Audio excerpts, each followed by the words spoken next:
Have you ever let your mind wander to ponder the great questions in life? Why are we here? What is my purpose? Why do some people set their toilet paper rolls upside down? More importantly, what would happen if Bryan Mills from Taken, with all of his advanced CIA and Special Forces training, suddenly woke up in the body of Qui-Gon Jinn at the start of Phantom Menace? Well, I did. So welcome to a new series I'm starting where we swap characters that the same actor plays and imagine how the stories would or wouldn't change. Let's go.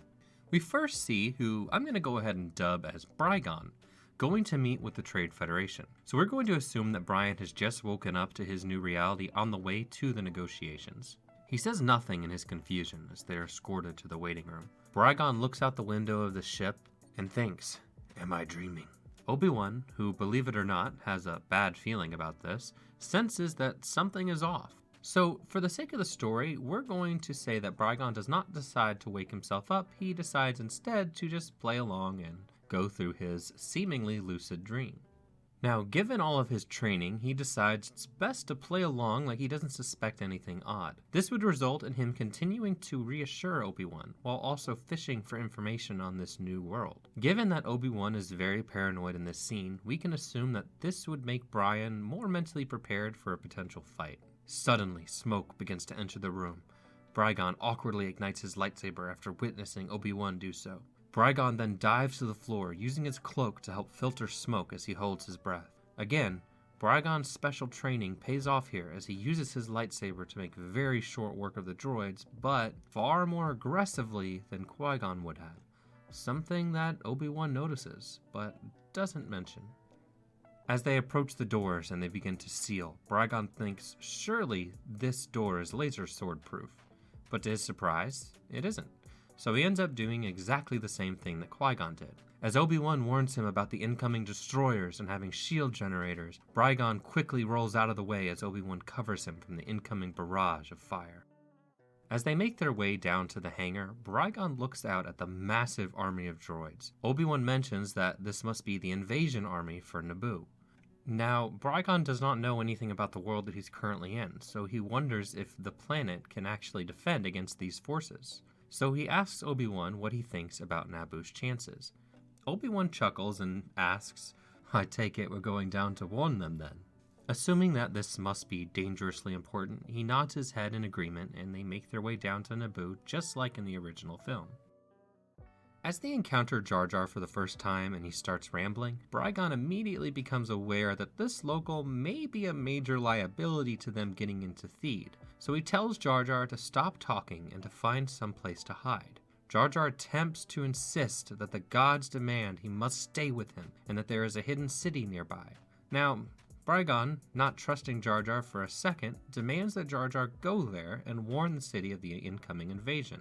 Now Jar Jar protests and explains of his precarious situation with his own people. Now Obi-Wan steps in, picking up on Bryan's assertiveness and says, "Your people are in grave danger. This isn't the time to be worried about that. Go warn them immediately." Bryan and Obi-Wan walk off and leave Jar Jar to deal with his own dilemma. Now, this would result in the first big change from the movies, given that excluding Jar Jar would likely end up preventing the Gungans from assisting in the battle for Theed. Now that invasion army is likely going to be in the city by the end of the film.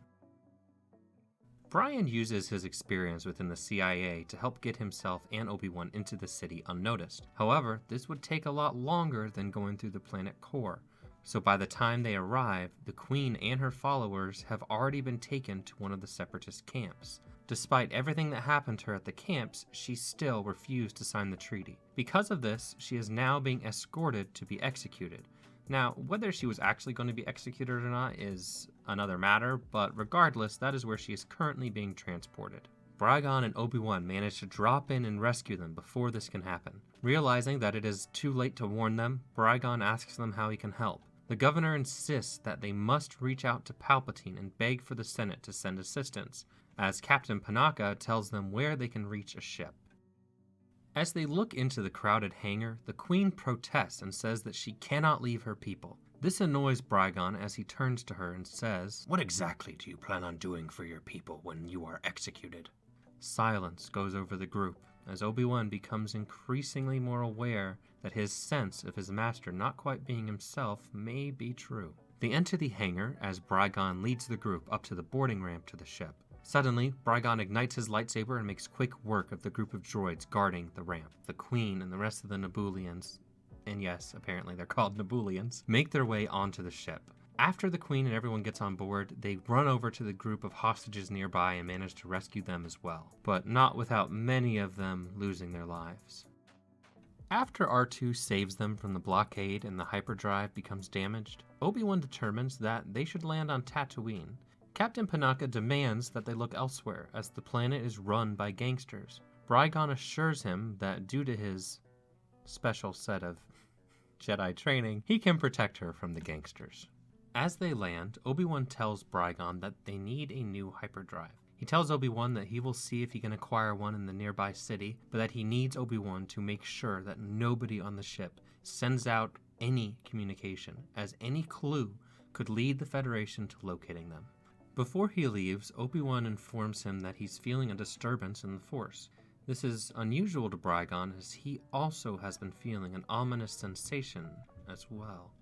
As he begins to make his way towards the city with R2, Padme and Captain Panaka approach him, as Captain Panaka explains that the Queen demands that the handmaiden go with him. Bryan chuckles and says, "No, this is far too dangerous. If this place is truly run by gangsters, we cannot allow any connection to the Queen to be seen. It's already dangerous just being here." Panaka responds, "This isn't a request. The Queen wishes it." Bryan leans in and says, "Queen of what? Naboo? The Queen and everyone connected to her stays on the ship." And he walks off, leaving Padme and Panaka to return to the ship. Now, without making it too apparent for what he is fishing for, Bryan begins casually chatting up locals to acquire information on where he can find hyperdrive parts. He ends up getting directed to Watto's shop. After meeting with Watto, he asks for the hyperdrive that he is needing. Suddenly, Watto begins yelling at Anakin, who walks in, clearly being oppressed. Now, Bryan has far too much experience going after those who enslave others, so he asks Watto, "Is this your son?" Watto bursts out laughing as he tells him that the boy is a slave, but for the right price, everything is for sale. Fueled with rage, Bryan asks to see the hyperdrive first. As they go out back, Bryan looks at Watto and says, "How hard of a worker is the boy?" Watto begins bragging about all the grueling work he puts Anakin through and how he won't disappoint him as far as doing what he's told, as he continues to laugh loudly. Bryan asks, "What happened to the boy's parents?" Watto, wanting to make a deal, shouts, "Slaves! I actually own the boy's mother as well." Believe it or not, it wasn't a package deal, but I wasn't going to turn down having an additional person to help put the boy in his place, you know. But don't worry, you can just buy the boy. I still have uses for his mother regardless. Bryan looks Watto in the eye and lets out a disgusted grin as he ignites his lightsaber, slicing Watto in half. He goes back inside to check on Anakin, who is now hiding behind the counter, petrified by what Bryan might do to him next. He asks him to come out and says that he is free, but that they need to go and rescue his mother as well. Anakin comes around the corner and says, "Free? What do you mean?" Bryan explains that he would never sit by and watch a child and his mother be held as slaves to someone as evil as Watto. Anakin rapidly attempts to explain that all slaves have an explosive device in them that can be remotely detonated if a slave escapes. Bryan responds, "Then we must find your mother quickly." They make their way to Anakin's home as the incoming sandstorm grows stronger. Anakin tells his mother that this man has killed Watto and is freeing them, but that they have to figure out what to do with the explosives. Shmi says, "Annie, you know there's no way. We don't know where the explosive is." Anakin interrupted, saying that he is really close to finding a way to locate them within the body. Bryan sits them down and asks how they activate the explosive. They explain to him that there is a detonator that Watto would have kept hidden. Bryan tells him to stay close while he makes his way back to Watto's shop. They attempt to stop him, but he tells them that their best hope of getting the detonators before anyone else would be during the storm, as it's unlikely anyone is shopping in Watto's shop right now. Not to mention, if anyone already knows of Watto's death, this will likely be their first stop, so he told them to pack their bags as they cannot return here again. The group makes it back to the shop, and given Bryan's advanced training, he is able to locate the detonators hidden in a compartment under the counter. As he goes out back and begins to gather up the hyperdrive, Anakin and Shmi borrow Watto's Eopes and help load them up with the needed parts. As they are loading up the ship, Maul comes speeding out from the dunes. Luckily, this wasn't a very subtle approach and gave Qui-Gon more than enough time to mentally prepare for the incoming danger. He immediately ignites his lightsaber. Now, if you've watched the Taken films, you know that Bryan is incredibly skilled in many forms of combat, including blades, blunt weapons, and firearms. One of the things that he does is take out enemies as quickly as possible. Given that, as soon as Maul locks blades with Qui-Gon, he immediately slides his down, severing Maul's fingers and destroying his lightsaber. In a panic, Maul force pushes Qui-Gon back into the ship as they are taking off. Obi-Wan comes to check on Qui-Gon and is surprised to see how shaken up he is. Qui-Gon mentions that he somehow threw him through the air with nothing. Obi-Wan looks puzzled and asks if he believes this was someone with Jedi training. Qui-Gon, not knowing much about the Jedi at this point, nods and says that it could have been. Realizing how close to death he was, Qui-Gon tells himself that he will be better prepared next time he encounters this foe. As they land on Coruscant, they meet with Palpatine, who asks who the child is. Qui-Gon tells him that he rescued the boy and his mother from slavery. Palpatine smiles and tells Anakin how strong he must be to survive that. Obi-Wan suggests that they inform the Council of the new threat that they encountered on Tatooine. However, the Council is very dismissive of this, as Ki-Adi speaks up to say that the Sith are extinct and it must have just been his imagination. Mace nods while in thought and says that it would be highly unlikely for this to happen without them knowing. Qui-Gon notices this Jedi Council is nothing but a bunch of bureaucrats sitting around. As he is leaving, Yoda asks about the child. As Qui-Gon explains the situation, Ki-Adi jumps in, suggesting that Palpatine, being a very generous politician, perhaps needs a new ward. And yes, I am leaning into the fact that in the films, Ki-Adi tends to make comments that lead the Jedi away from the truth. They speak with Palpatine, who enthusiastically agrees and promises to take the boy on as an apprentice, and to take care of his mother, to which, like usual, no one senses anything out of the ordinary. Now, due to all of the politics that are preventing help getting to Naboo, Qui-Gon speaks with Captain Panaka and the Queen privately on a potential plan he has to take back Naboo. However, before they can leave, the Jedi Council summons Qui-Gon back to the chamber. They have sensed a disturbance around Qui-Gon and they want to ask him about it. He denies that anything is amiss and assures them that he is only focused on rescuing the civilians of Naboo. Mace frowns and says that Qui-Gon needs to be mindful of his attachment to these people and that he would be best suited not to cause political tension to worsen. Ki-Adi speaks up and defends Qui-Gon. I don't see what the concern is about. Qui-Gon has always found himself passionate about his beliefs, much like his master, so I don't see anything out of the ordinary. Yoda frowns and tells him that, for now, the Council will trust him. As they leave, Qui-Gon says goodbye to Anakin, telling him to protect his mother. I know that you'll probably feel very overwhelmed by all of this. I want you to know that you're strong, and I know that you will grow up to change the world for the better. Don't ever let anyone tell you who you are or what you can do. Take care, Anakin. They land in the outskirts of Theed, where they spend the night planning their attack for the following day. Qui-Gon suggests that the enemy likely knows they're coming, as they seem to have someone following their moves from the shadows. Because of this, they have to destroy the control ship in order to deactivate the army that has already begun filling the city. If we can get to the hangar and get most of our pilots in space, we may have a chance of ending this by the end of the day. After memorizing the layout and blueprints for the city, Qui-Gon says that he will lead a small team into the city to locate the Viceroy and their shadowy assailant. After the planning, Obi-Wan pulls Qui-Gon aside and asks him, Master, forgive me, but I know there's something off about you lately. Qui-Gon sighs as he explains to Obi-Wan that he isn't entirely sure either, but that whatever it is, he hopes it ends soon. Obi-Wan looks at his father figure and tells him that no matter what is going on, he will help in any way that he can. Qui-Gon puts his hand on Obi-Wan and thanks him for being a true, loyal friend. As they enter the city, the fighting is brutal. The droid army is pouring all throughout the city, causing far too many casualties. As they fight their way to the hangar, Qui-Gon and Obi-Wan defend the pilots as they manage to clear the entire hangar of starfighters. As the battle rages on above the planet, Qui-Gon and his group make their way out of the hangar. Suddenly, speakers turn on as the Viceroy and Maul watch from a secure location. Now, given that Qui-Gon almost defeated Maul within the first few seconds that they met, Palpatine is more than a little annoyed, having Maul now be a little more cautious. He hasn't even had time to repair or acquire a new lightsaber yet, so now he is acting as a sort of bodyguard for the Viceroy. Something that Maul does not appreciate, as hate and anger are overflowing to the point of rage over how he was almost defeated. The Viceroy tells the Nebulians that the battle is over. The droid army is filling the city, and even if they made it to them, they would not leave the city alive. He tells them that the fighters will never destroy the control ship, they'll never make it to them alive, but if they surrender now, he will personally ensure Queen's survival. You have no chance of killing us, Jedi.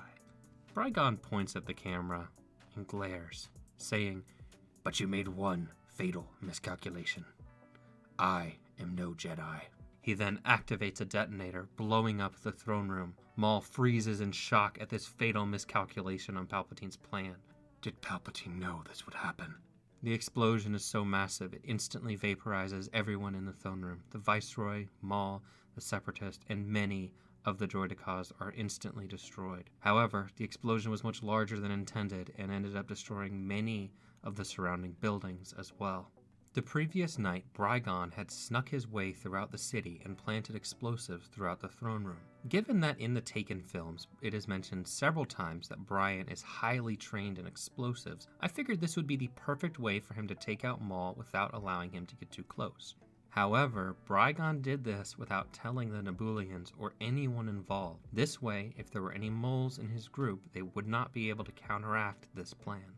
As the throne room explodes, the few remaining Naboo pilots manage to blow up the control ship. Within only a few moments, the Sith, the Viceroy, and the droid army are completely removed from the equation. Not long after this, peace returns to Naboo, as the whole planet celebrates their returned freedom. As they're flying back to Coruscant, Qui-Gon thinks back to what all he had to do to get to this point. As he does, he feels a growing darkness creeping within himself. Thank you guys so much for watching. I had to pull quite a few all-nighters just to make this episode happen, so I really hope you all enjoyed it as much as I did making it. Let me know if you like this idea for a series, and if you have any character suggestions for the next episode.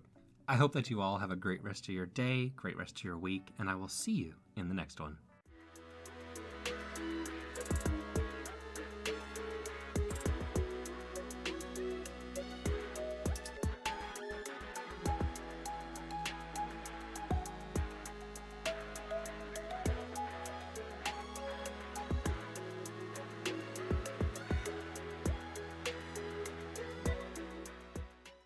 Now, before you type your comment about the fact that Maul would have kicked Bryan's ass, I agree. I do want to say that. What you have to consider is that in the original movie, Maul had time to watch and observe them on Tatooine. In this, he did not. Pretty much day one, Qui-Gon got the parts and got out of there. So Maul had to kind of jump the gun on attacking them, which kind of blew his cover, and he was expecting to fight a Jedi. He wasn't expecting to fight someone like Bryan. So I feel like that sort of a advantage that Qui-Gon had is the only reason why he defeated Maul in the beginning. And if he hadn't have done that move right away, severing his fingers and lightsabers, Maul would have killed him. And if Maul would have killed him, then there's no point in making the video. I've had to find a reasonable enough way for Maul to be able to be defeated. Now, if you're upset about Maul dying at the end and you think, well, Maul would have sensed there was something amiss. I agree. I also think Maul would have sensed something was amiss. But Palpatine now has Anakin and Maul failed him. Palpatine probably is going to let Maul die because he has no use for him anymore. So I wouldn't be surprised if Maul did sense something and he tried to talk to Palpatine about it. Palpatine would have been very dismissive of it and just let what happened happen. So although I do agree it would have been much cooler if Maul would have killed him, it wouldn't have made for as good of a story. So anyway, I hope you guys have a great rest of your day. I love you all, and I'll see you in the next one.